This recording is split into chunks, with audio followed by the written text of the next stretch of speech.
we should be live. Exciting. Nice. Wow. So it appears as if we are. Yay. Oh my fun, goodness. Fun. Oh. All right, everybody, welcome back to a slightly unusual episode of 20 to Midnight, the Dungeons & Dragons stream where three heroes have to race against the clock if they're going to save the world. My name is Gabriel Urbina. I am the Dungeon Master. And my name is Beth Eyre. I'm playing Helena Hailstorm, a fighter from the Veldrin Empire, and I'm here in London town.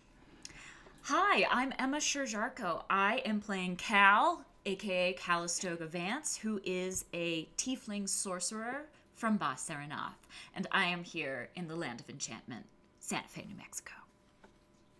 Hello, my name is Mike Schubert. I am playing the bard Satus and Kurtim. He is from Kilmoltron. I am on a new edition of Where in the World is Mike Schubert, and this time I'm coming to you live from Munich, Germany. Ooh. Mm-hmm. Oh my goodness. And for the first time, we get to play Where in the World is Gabriel Urbina, although the answer is not very exciting because I'm still in the same city. I just had to clear out of my apartment for a couple days on short notice. So I have been very, very generously been allowed to stay with my girlfriend. And while I may not be in the Land of Enchantment, I'm also getting to use her very enchanting dice for this adventure. Oh, they're lovely. Because I did not get to bring any of my Dungeons & Dragons supplies when I made my getaway from my home. Great. And just a quick housekeeping note here, folks. Since our setup is a little different this time, if there's any technical issues, please let us know in the chat. Yes. And we will do our best to resolve it swiftly. But thank you for bearing with us. Shout out to Emma from the Land of Enchantment, who is taking over duties as Dungeon Tech Master for today. As Gabriel said, rendering him slowly and surely obsolete. That's right. But cool. Until we find our first technical difficulty, let's jump back into the fantasy action adventure. Last time that we all got to play 20 to Midnight, you guys decided that the first Void Piercer that you were going to pursue was the one in the Teldorath. You are going to travel to the city of Gnarlsroot and seek out the Winter Eladrin, Demetria, who lives there, and see if she can point you to the Void Piercer that is associated with the Frostwalker, the dark god of winter and destruction and obliteration. You were able to secure passage with Captain Arcturus Severin, a extremely legit aeronaut who was transporting onions, and only very pungent onions, nothing else. Definitely no, sir. And you were able to pay him a little bit of extra gold to take you to Gnarlsroot in the northern country of the Teldorath, the Diamond Wastes. But you were almost there when, oh no, a mysterious being, a shadowy figure with the head of a panther, appeared and attacked you, disabled the engines of the Wayfarer, the aeronautical ship that was transporting you, forced you into a crash landing, and no sooner had you managed to lift yourself up from the wreckage and pull the unconscious, severely hurt damage of Captain Severin from the wreckage when you found yourself face to face with one of the unique beasts that is known to only inhabit the Teldorath. What we in the real world would call a Tyrannosaurus Rex that is now staring down at the three of you with an expression that says that it is very excited for its next meal. And a thing to note about this Tyrannosaurus, actually roll me quick perception checks, everyone.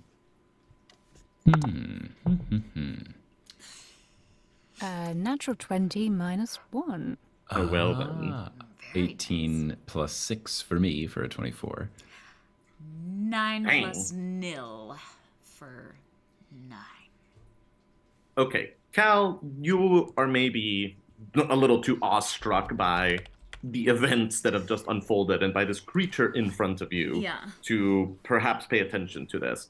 But Satus, and especially you, Helena, you notice that this beast, what little you can see of its back since it's facing you, are covered in quite a bit of scars. And Satus, your kind of perception just stops there. But Helena, you sort of are able to see that they are actually very, very smooth, straight scars, which suggests that this was not, say, something that it got from fighting another clawed wild animal. This suggests more, say, that this animal has been flogged, or that it has had some man-made violence done to it. But it is right now kind of staring down at you. I think that you have time to do just about one thing before events unfold. What would you like to do? I think, should we try to get the injured Captain Severin to some semblance of safety? I think it's a good first thing to try to do. Yeah. Your three dragons are taking cover behind the three of you. Great. Naturally. As they should be.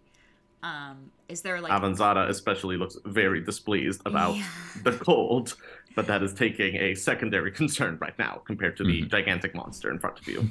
And we think this creature has seen us, because I hear their vision is based on movement. Roll me a nature check. There's a 3 plus nothing. You're pretty... Yeah. If you stay completely still, this creature will not see you. Yeah, no, great. That's definitely how it works. Oh, cool, okay. That is not a misconception that was popularized by a play that was very familiar in the 1390s of the Fourth Age, and which was in line with zoological understanding of the time, but now current understanding suggests otherwise. None of that is true. You are very sure that if you don't move, it can't see you. Right. Great. I'll tell everyone. Okay, well, in that case, I guess we would not move Severin? I mean, I would imagine that we that we can move him. Okay. I think we do. Okay. Try to move Let's him go. off to the side. Cool. All right. I think that basically you have just enough time to kind of hastily shove him behind a little bit of the rock formation that is jutting out of this like canyon where you have crash landed. Cool. And after that, let's roll initiative. Okie dokie. That would be a 19 plus 1 for a non-natural 20. Well. 18 plus 1. I got 13 plus 2 for 15. Exciting stuff. I'm sorry, how much did you say, Cal? 15 total. All right, great. All right, in that case, Satus, you are up first. Okay.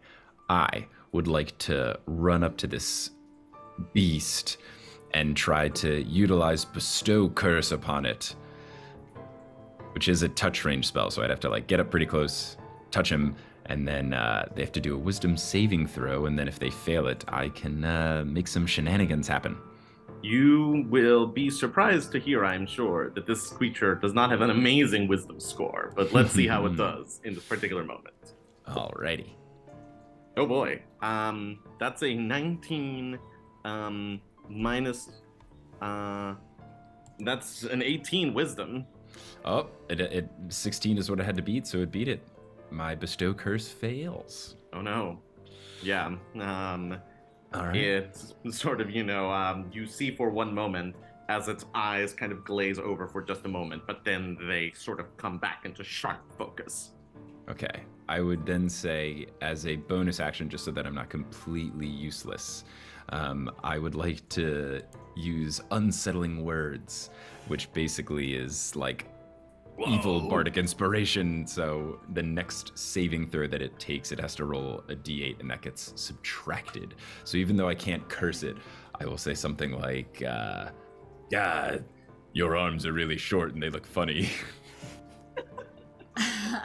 Before we confirm that this withering put down has affected this creature, Is this one of the bardic abilities that requires a minimum intelligence? Is there anything about? Let's see. It just says Because I know that there's a lot of them. This one just says, as a bonus action, you can expend one of your bardic inspirations and choose a creature you see within 60 feet.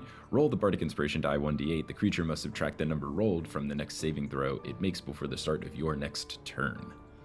All right. Yeah. No. Then, like in the depths of its 2 intelligence brain, it is still able to somehow process.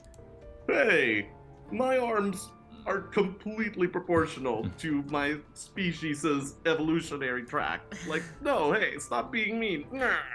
Well, it's okay, because I rolled the d8 and I got a 1, so it's not affected it's too only much. ever slightly, slightly unsettling. Yeah. Yeah, next saving like, throw, it's a -1 for it. Like 1% of it is able to process that, and the other 99% is just raging prehistoric instinct. Yeah. Helena. Yeah. So I'm thinking it would be great to get it down. So I'm thinking I'm gonna target it's the back of its foot, its Achilles tendon, if it has one. Okay. I'm gonna run up to it and slash it with my greatsword and then with my dagger, hopefully. All right. Well, let's see how this goes. Okay, great. 18. Yes, that will hit. Excellent. Okay. So I get 9. All right. That was presumably with a greatsword. That was with the sword, yeah. All right. So let's see what you're able to do with the dagger. Oh, 18 again. That will still hit. Hooray. 5. All right.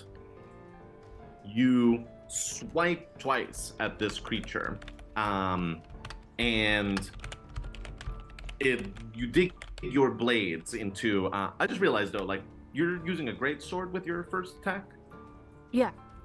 I don't think that you have free hands to pull out a dagger in the 6 seconds that takes a single round of combat, unfortunately. We will need to strategize your weaponry about whether you want to use a great big sword or whether you want to use smaller weapons that let you do more than one attack. Fair enough. But we'll take a look at your character sheet because you may be able to attack twice with the great sword. But for now, let's say that you can attack once with your great sword. Let's do that. But you do quite a bit of damage, and as blood gushes out of its leg, you hear the creature let out this pained roar, and you feel the rocks in the canyon around you shake slightly from the bellow that this beast puts out. Awesome. Calistoga Vance.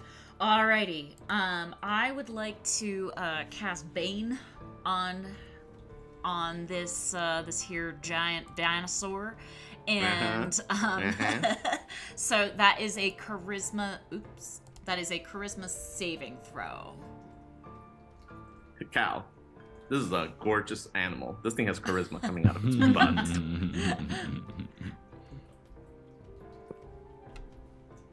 That is a 12 charisma. That is not enough. It needed 15. So. Oh well. Then. Okay. So for the next minute, it on every attack roll or saving throw, you have to roll a d4 and subtract that. Every attack roll, saving throw, and. Just attack roll and saving throw. Okay, great. Cool. Anything else, Cal? I think I'm just gonna, back away from it as far as I can. That is a legit strategy. Yeah. Great. It is the Tyrannosaurus's turn. Given that Helena is the only one that has heard it in a way that its lizard brain can process, I think it's going to attack you. First, it's going to twist itself around, wincing as it puts its wounded leg down, but coming at you with its jaws. And that's a 15 to hit. That hits. All right. You are able to kind of weave out of the path slightly, but its jaws still snap around your shoulder, causing 18 points of damage. Ouch. That's bad. Okay, great. And a moment later, it releases you, but the relief is only momentary as it turns around and you see its tail coming at you as a whip. That is only a 12 to hit. Does that hit? My armor class is 12. You meet it, you beat it. Okay. Just Another 8 points of damage as whoomp, its tail whips you right in the middle of your torso. Okay. Now we're back to the top of the order with Satus. All right. So I am going to try to utilize the Bane and try to tag team with something that I could see being a great combo. I'm going to try to cast some Dissonant Whispers at first level. I whisper a discordant melody that a creature can hear. So I think, you know that video where it's like the Jurassic Park theme song, but they play it with a recorder? I think I whistle that. So just like the horribly out of tune Jurassic Park theme song, but as if it's coming from a recorder, and they have to do a wisdom saving throw, and hopefully they don't beat 16 this time. Now, 1 second though. Check if this one is one that has an intelligence minimum. Let's see. You whisper, the target must take a wisdom saving throw, failed save, 3d6, if available, moves away, creatures and moves into dangerous ground, successful save, blah, blah, blah. Doesn't say anything about an intelligence. All right. So rolling with disadvantage. Okay, well that one was a 3, so I think that we can safely say that it will fail. Cool. It will save. So on a failed save, it would take 3d6 of psychic damage, which I have done, and that is a 10, 2 plus 5 plus 3. And in addition to that, it would have to move away as far from us as possible that its as a speed will reaction, allow. right? Yes. Yeah. Instantly, it has only just incorporated itself again from the thrashing that it just gave Helena when you set off this whispers against it, and you see it shudder and almost fold in on itself, and then a second later it just like starts running away from the two of you deeper into the canyon, almost like following the path that the wayfarer was taking into this sort of like little canyon valley. And it's now just like running down this valley. It'll be running past you shortly, Cal, but it is moving very much away from you, Satus, and you, Helena. Nice. Anything else, Satus? That's gonna be all. All right. Helena, any actions? Is it in crossbow range? 50 feet, so yeah, like it moved 50 feet. It's a fast dinosaur. Like this thing just kind of like bolted down this canyon, but it's still within crossbow range, yeah. Great, let's have a go at that then. Nice to be far away from it. Excellent. 17. 17 will hit it. Okay, great. Let's see how this goes then. 5. You arm the bolt, and you see it as it digs into the side of the dinosaur, and it lets out another sort of like pained bellow. Awesome. I would like to stay away from it. Is it my turn? It is your turn, Cal. Okay. Is it within 60 feet of me? Yes, I think that it's actually now probably like running parallel to you. Okay. And you are kind of like still around that rock where you slid Arcturus behind. Okay. You know what? Actually, I'm gonna wait. I'm gonna wait on that one. So I am, however, I'm gonna throw a firebolt at it just for fun. Sure. Yeah, why not? Okay. Range spell attack. That is a natural 20. Roll me all that damage. Okay, so it says 2d10. Double. It says 2d10. Does that mean I roll 4d10 or? Yeah. Shit. For a firebolt? Jesus. Yeah, I know, right? It's a Wowzers. very powerful cantrip. Okay. All right, here we go. Ah, jeez. And on the day that the concept of dinosaur barbecue was invented. Yeah, I've heard it's a fine delicacy. So it's gonna be a total of 16. Yeah, you sort of extend your fingertips out and bam, like, this like bolt of fire that actually gets bigger and bigger as it like goes forward. You seem to have tapped into the equivalent of a unexpectedly wealthy vein of magical energy as this firebolt just like leaps out of your fingers and strikes at this dinosaur that lets out this time more of a sort of like anguished yelp than a pain deep bellow. Nice. Anything else, Cal? I think that's it. That's it for me for now. I don't think I can do anything. It is the dinosaur's turn. It continues to run down the canyon, uses its action to dart and bolt away from you. It moves at a lightning fast pace, 100 feet further down away from you all. Okay. Satus, it's your turn. The beast seems to be pretty clearly running away from you, but if you would like to do something, it's now about 150 feet away from you. Yeah, I mean, if it keeps running the other direction, 150 feet, I guess, how far can I move? Like, what's my speed situation? Your speed, there's a section on your character sheet that specifies speed. Each turn, I believe that you can probably move 30 feet. If you use your action to, I forget what the word is, whether it's like sprint or bolt or something like that. If you use your action to move further, you can double that. Gotcha. But the farthest that you can get down this canyon is 60 feet. Yeah, then I think in that case, I'll just keep the distance, but just to incentivize it or just make sure I'm doing something, I will... Helena, how you doing health-wise? Do you need some healing right now, or are you holding on a little? I'm around 18, so as long as I don't get hit by a dinosaur again, I'm fine.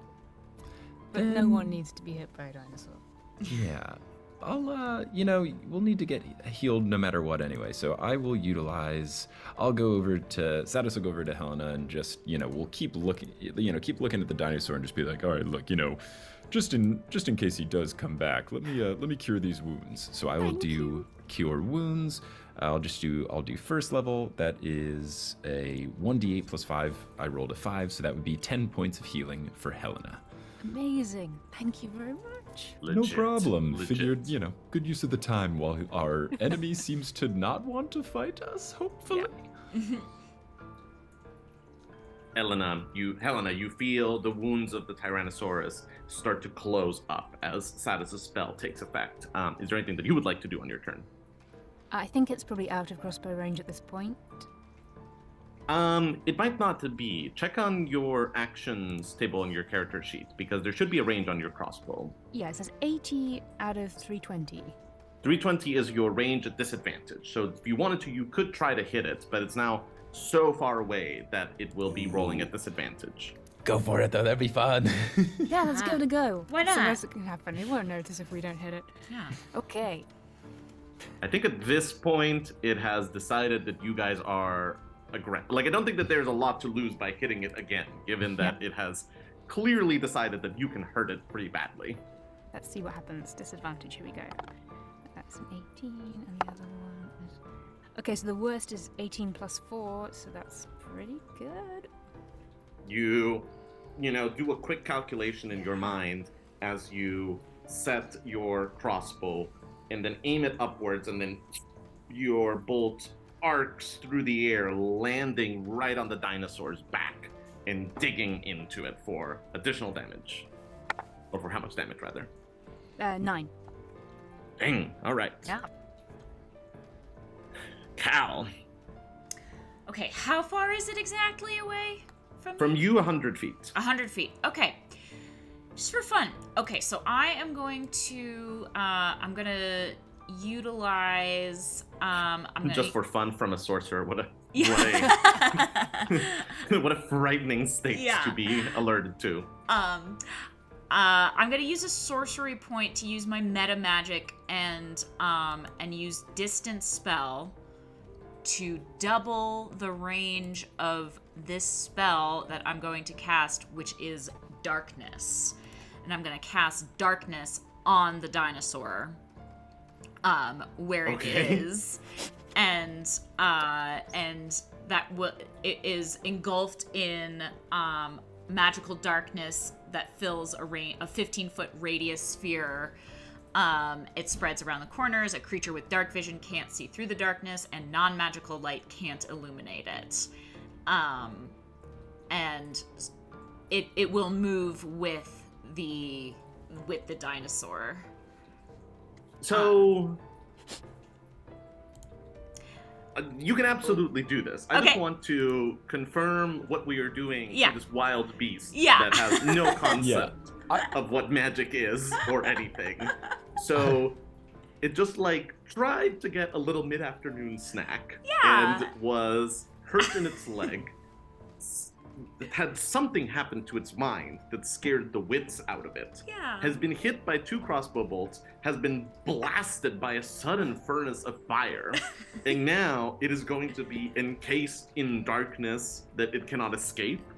Yeah, I think if we want to have a non-DME way, maybe like Satus just like puts his hand on Cal's shoulder and is like, do we need to do anything? It seems like he's running away.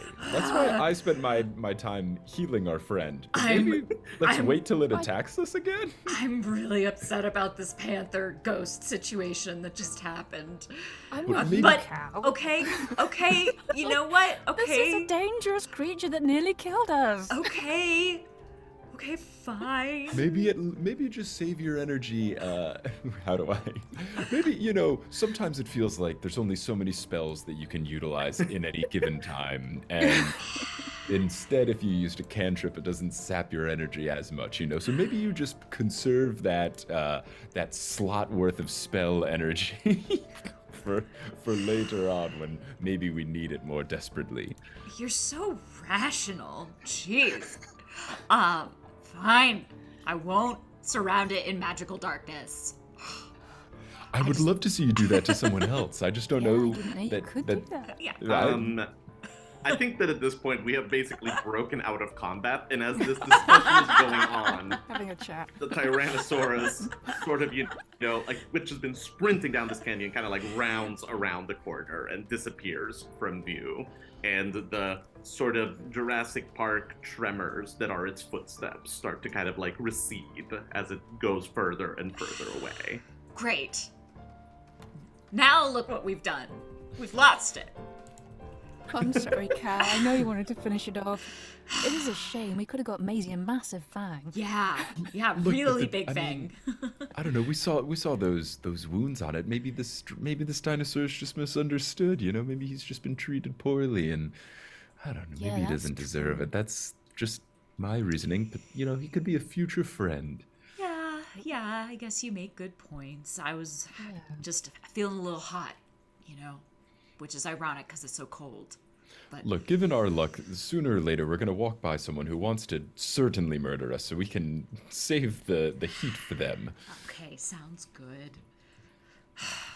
As you're talking about this, all of a sudden you hear this voice from the ridge above you that says, "Speak of the devil." You 3 lucky fools okay down there? And as you look up, you see 2 figures. The first is this woman that is looking down at you, a longbow in her hand, an arrow notched and ready to be let loose, but not aimed at you, instead kind of aimed further down the canyon as though she had been aiming at the Tyrannosaurus.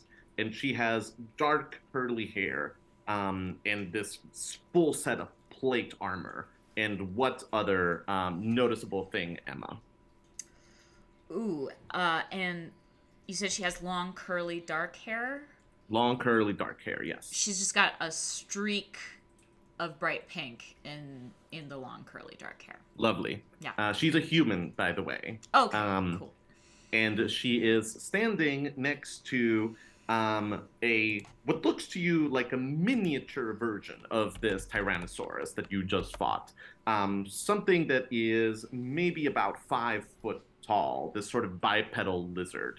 And riding on a saddle on top of the lizard is a little halfling who has a bow across his back and various sort of like other implements. And what other very noticeable physical characteristic, Beth?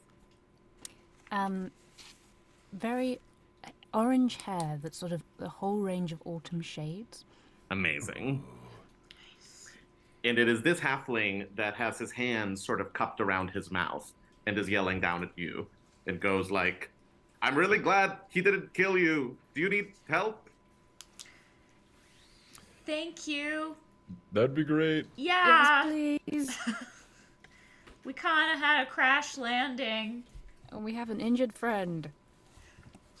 So the halfling, sort of like cracks the reins that he's holding in this little relative to the Tyrannosaurus, but again, very, very tall bipedal lizard that he's riding, sort of takes a set of bounds and sort of like leaps down through the rock face and lands next to you in just kind of like 3 graceful movements. And from above, you hear sort of like this woman who is now putting down her bow as she just mutters, "Go off," and starts to walk around to sort of find a path down that a human could walk down. And as this halfling riding a, let's not be coy about it, a velociraptor, comes up to the 3 of you, he sort of goes, "Hi, Grima. How are the 3 of you doing, and what in the blue blazes happened here?" Well, it's, as we mentioned, we were just trying to fly along on an airship, and it decided to drop the air portion of it and came crashing down, and we took a bit of a nasty fall, and what were we greeted by but a big old beast that wanted to attack us. But I have to say... Yeah, you ran into Old Scar, and you showed him who's boss. Yeah, we really Mufasa'd him, or Simba'd him, I guess, and we scared him off quite easily. What is this Grima Mufasa will you sort of go. I took a trip down to the town of Linvale a couple of years ago, and I happened to catch that play about that Yes, about that royal succession crisis. Yeah, Hamlet. It was very good. Yeah. Canon Shakespeare. So I happen to know exactly what you mean by that, which is very, very quite good. Very good, very good. Mm-hmm, But so you know that creature, and also you have your own creature. Yes, up in Gnarlsroot, where I'm from, there's very little to divert our attention other than the dinosaur hunting. But I'm, especially me and my partner, Ikali, and he gestures at this woman who is right now sort of climbing down a particularly craggy section of the rock face, as he says, the Beast Breaker tasked me and Ikali with finding Old Scar and bringing him back, which so many other people have tried, but no one has been able to do it yet. I think that he's probably been on the lam for now a good 7 years. Wow. Okay. What brings you folk here? I mean, literally, I understand this airship that is in this wreckage here, but why are you coming this way? Well, we thought we'd... you said you're from Gnarlsroot? Yes. That was actually the town we were heading for. We heard it was very nice. If you're gonna see somewhere... Who lied to you so grievously? It's a miserable pit in the middle of nowhere. All right, Really? you got me. And at this point, the Gnarlsroot woman, pleasant. trots up and is like, "Can confirm. Pit. Yeah. Very miserable." Well, you got me. But we are, as you can see, very able adventurers, and we were thinking we'd try our hand at visiting the Teldorath. Ikali, the woman with the armor plate, is kind of looking around the wreckage and going, "Yes, very capable. Yes." Hey. Look, that wasn't our fault. No. We weren't flying. We were passengers, okay? Yeah. Grima, the halfling on the velociraptor, will go, "Please excuse Ikali. She is dealing with a small bout of being an absolutely insufferable ass that has no manners at all." Yes. We've met some people like that before. This woman will kind of grunt a little bit and just kind of stay surveying the wreckage. We have a friend who was quite badly injured in the crash. I don't know if there's anything you can do to help, or anyone we could take them. Ikali will reach into a back pocket and pull out a healing potion. And Grima will reach into a pouch in the velociraptor saddle and pull out another healing potion. and they'll toss both of these. One to you, Helena, and one to you, Cal. Thank you. Thank Brilliant. you. Great. I guess we should give this to Captain Severin, right? Yeah. Yeah. Okay. The woman will raise her hand and go, "Small question. What in the blue blazes are those?" And she's pointing at your 3 dragons. Oh, yeah.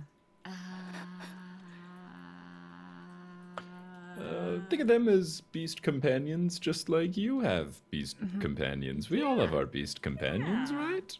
Comfort animals. Yeah. Emotional support. That's it. Yep. Grima and Nikali exchange a look. The woman especially raising an eyebrow very, very high, but they'll just kind of nod for now. And she will say, tend to your person. Don't let them die in such a miserable place as this. Yeah. Thank you. And then, would you mind showing us the way to Gnarlsroot? We don't... Yes, mind very much. Thanks. That was humor. I hope it's clear. Oh, okay. Grima's like, don't listen to her. We'll help you. We'll help you get to Gnarlsroot. Don't worry about it. Thanks, Grima. Thank you. All right. So I think we give Captain Severin's these healing potions. Yeah. See Totally. how that goes. You sort of, tilt his head forward and pour the healing potions down his throat. And you definitely see some of the superficial wounds in his body, especially in his legs, which look badly broken, kind of sew themselves back together. But he doesn't wake up. He's definitely kind of like breathing easier, but he does not like immediately spring back up. Okay, then. Okay. Grima will sort of go, here, I think we can probably fashion a little sled and attach it to Kimal, and he'll sort of stroke the Velociraptor's head, and we can kind of get him back to town. Oh, wonderful. I'm sure that someone there will be able to give you at least a little bit of help with him. Thank you. That'd be great. Thank you. Yes, thank you. He's the one who crashed the ship. In that case, he maybe deserves the death, says Nikali. You have a Again, humor. very dark sense of humor. I like it. I like you. Grima again rolls his eyes. He's like, "All right, somebody help me. Let's find a way to let's find something to strap him in." Here we go. Yeah. Great. Yeah. Cool. Is there anything else that you want to do in the wreckage? Because as soon as you have him set up, Grima will kind of go, it's about 3 hours to get back to Gnarlsroot. So we should get going if you guys want to get there soon. Do we think there's anything worth salvaging? Feels like. Do we see anything worth salvaging, or you mean from the wreckage? Yeah. Yeah. I don't think so. Unless we see something shiny or useful. Quick look. Yeah, could we do a quick look? Grima and Nikali will exchange a look, and Nikali will go, "It is your friend. Take your time." Oh, thank you. Roll me an investigation check. I got a 7 + 3 for a 10. I got a 8 + nothing. And Great. I got a 6 + 2 for an 8. It's all fucked up. Maybe if you guys had like scrap metal dealer training, you might be able to kind of like tell which parts of the wrecked ship might be useful. But like to your guys, it's debris. Most of it is on fire. Most of it is like bent and twisted out of shape. Like you maybe find like, oh look, this book looks like it made it, and then you try to pick up the book and it like falls apart in your hands, and like half the pages are on fire. Right. So now it does not seem enormously like there's much to be salvaged here. All right, then let's keep going. Yeah, let's leave this wreckage behind. Alrighty. as you start walking, you all notice that Akali, the woman, her plate armor has an image of a sun on the front that has been basically like it's like somebody took a paintbrush and painted a big red X in the front of it. Could I have history checks from everyone? Beth, with advantage, please. I got a 24. I'm a big nerd, that's Satus. I got a 19 plus 3, so just a little bit less. Sure. 5 plus 2 for a 7. Yeah, Cal, this means absolutely nothing to you. Great.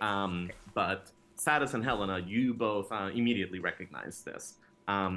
It is the armor that is given to full members of the Order of the Dawnflame, an order of paladins in Veldria.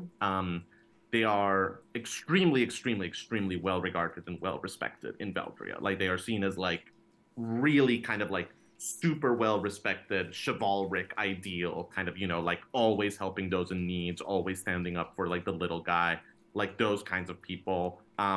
They're like super valued, and it's very, very selective to become a member of them. Like, they take like 1 out of every 1,500 applicants, sort of a thing.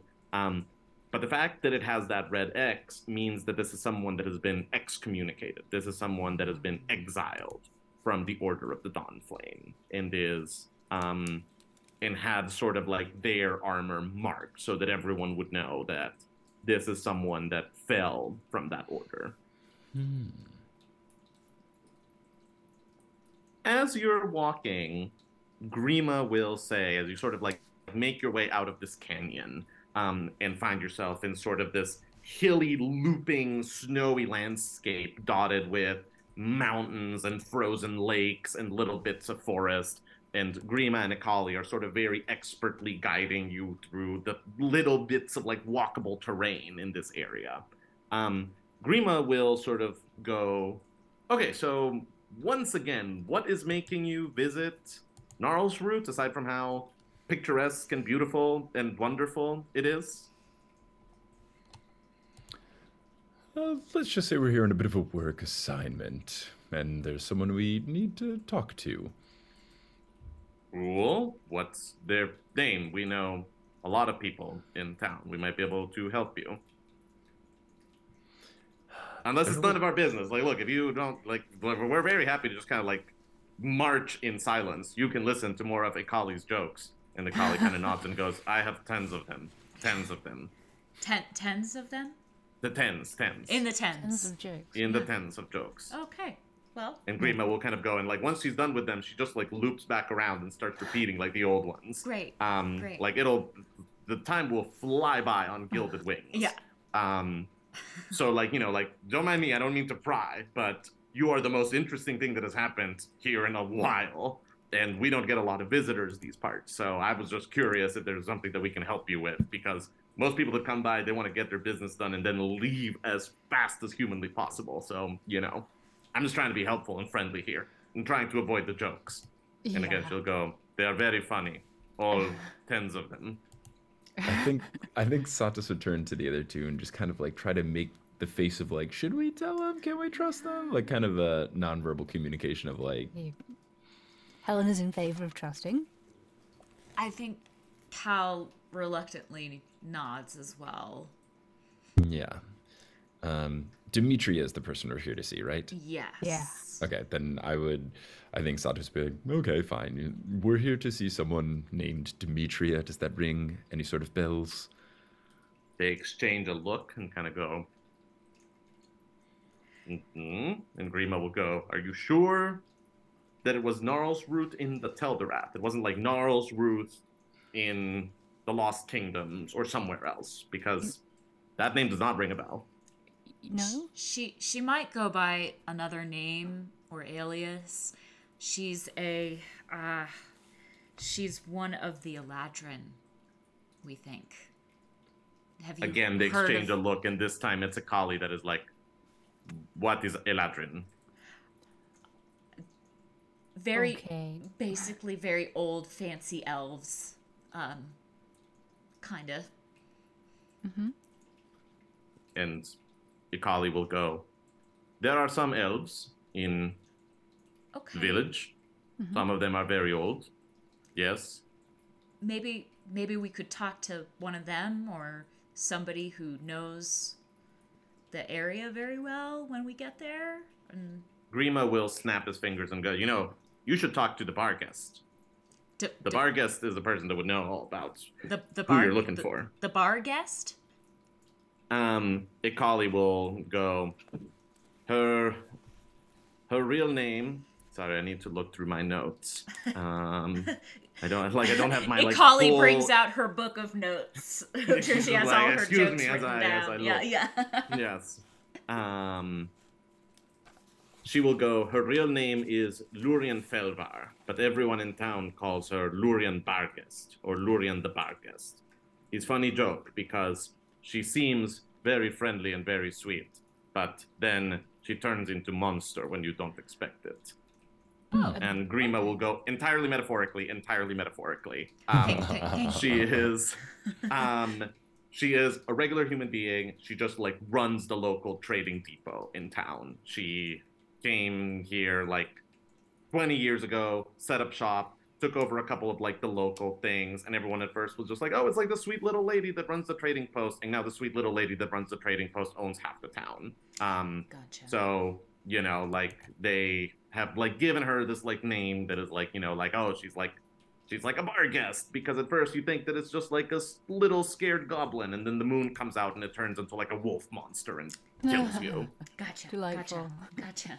But she knows everything that happens in town. She knows everyone in town because she has business with everyone in town. She's the one that runs the Amon Keth. She's the one that sponsors the Fangway, everything that is going on in town. She's even sort of deals with the Wolfgren boys. So if you're looking for someone, Lurian is the person to talk to. Okay, great. Well, I guess we'll try talking to them. We'll start there. I think that at this point, it can kind of become the montage of them showing you guys how to cross this frozen river and weaving through these trees and up in the snowy landscape. Is there anything that you would like to talk to with these people before we get to the outskirts of the city? While it's still very, very, very much just the three of you, unconscious Arturus Severin, and the two of them. It'd be great to know more about where we're going a little bit. From that perspective. Yeah. Tell us about Gnarlsroot. Yeah. Ikali will go, what is there to know? Is Pete. Bad Pete. We got that. And Grima will sort of go, in this rare occasion, I am in complete agreement with my associate. Bad Pit about covers it. It was established some time ago by a druidic circle, and then it was taken over by this death cult that was actually crazy enough to worship the Frostwalker and sort of say that there were sacred sites to the god of destruction somewhere around here, and so this was their territory, and so they kind of had to deal with the druids, and it was this whole big mess. And they took over for a couple centuries, and there's still some people in town that worship the Frostwalker, which just seems asking for trouble to me. But lately, the past couple centuries, the town has been run by this clan of warriors called the Wolfgren clan, and they kind of handle keeping the town safe. They do mercenary jobs for people that need muscle in this area. Sometimes people even kind of hire them to go down to the mainland and deal with problems around there. But really, the town only comes alive about once a year when the Amon Keth happens, because that is the no-holds-barred dinosaur race that takes place in the ring around the town. And, people from nearby other cities come by and see it is quite a sight.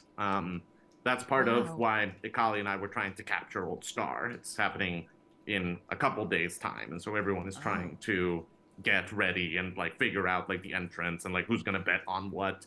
So it's kind of a like dinosaur racing economy town 1 week out of the year, and the rest of the time it's your usual Viking village, remains of an old death cult kind of town. Akali, am I forgetting anything? You have not emphasized the pit portion of it. Pit. It's unpleasant. It's bad. Wow, so you would get Old Scar and race that and hope it wouldn't destroy anything. Amazing. Akali's like, no. Destruction, important part of it. Oh, I see. Demolition. Great. Great. Yeah. Wild. Grima's like, no. Like you guys, it's the Amon Keth is it's a race, but you also need to be doing things along the race. You need to be sort of like collecting these rings. But there is like no restrictions in what you can do to knock other people out of the race. So like you can stop them from collecting rings, and if they don't have a certain number of rings by the end of the race, then they're automatically knocked out. But also, it is a legit as fuck strategy to be like the only person whose dinosaur is still alive at the end of the race. Like that is a legal move. Wow, that sounds wild. It sure does. It sounds incredibly compelling. Grima will like turn around and like give you guys 2 thumbs up. It's like it's pretty awesome. It's like it's great. And the collie will nod and be like, ray of sunshine in absolutely miserable existence. Yeah. Are you from around here, both of you? Have you been here? Grima laughs at that. And he's just like, no. I came here about 10 years ago. I had some minor dust-ups with Solanese law that we don't need to get into, and this seemed like a good place to just kind of not be pursued for a while Lay things low. calm down. Yeah, and like, what's a better place to lay low than a pit? It's like it's practically underground. Yeah, it's pretty low. Yeah. Pretty low, yeah. And then Akali had some, and she'll chime in with unpleasantness with armed forces down in Veldria, and so That's where I'm from. now we're here, and Akali will immediately be like, bad place too, no good, no good. Are there any places that you do like, Akali? Long pause. Basarinath was nice. Yeah, hey, that's where I'm from. Had family back there. Oh, really? Is good. Who's your family? There follows a thing that I could tell you if I had my notes, but I don't. Okay. So rather than just like Insert. making something up that will I'll need to contradict later, insert like her family. Some like, but like it's a very taciturn sort of like like she gives you like 3 names and then like shuts up. Does Cal recognize any of the names? Nah. Okay, all right. It is a big city. It's like if somebody says It's like, a "Oh, big you're from country, New yeah. York? Do you know?" Yeah, exactly. It's always worth a shot, though, because you never know. You It's never true. know. You never know. Wow. Cal looks over at Helena and says, "You wanna do the dinosaur race, don't you?"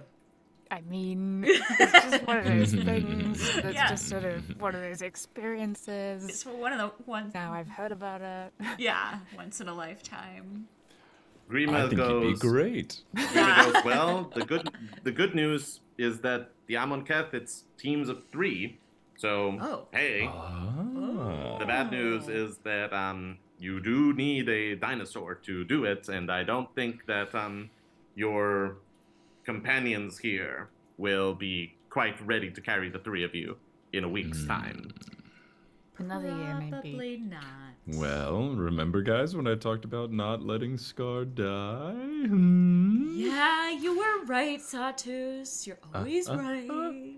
I'm not always right, but No, that's I do true. think But you're usually right. this could be a very fun situation where we might have a new friend. What a fun arc. The real enemies to friends. Adversaries to champions. Yes. Well, we need to focus on our mission, but if, we happen to be here, while this super cool dinosaur race is happening. Does seem What like better way to pass the time? exactly. Great. Got to make the most of the time that we have left. I mean, Well, that's you know, sad. just sort of speaking generally, you know, Yeah. no reason in particular that I would say such a thing as that. Cool. Anything else that we would like to talk about with these two? Not that I can think of. I mean, at some point, I'd like to hear Akali's jokes, but I understand if we don't. Oh, I need think to. I think that like, you know, if the conversation lulls into silence, Grima will be like, fine. And there will begin a list of, number one, they're bad jokes. They're like really like awful like groaners, but they are delivered in such a deadpan, practically atonal, asymmetrical way that it almost like kind of like loops back around to being funny. Nice. Almost. And by the time that you are on your like third loop of indeed the 17 jokes that this woman knows, it is starting to become a piece of performance art of just kind of like you are just trapped with like, you know, this person that is like, you know, like, knock knock, who is there? Just the wind. No. I love it.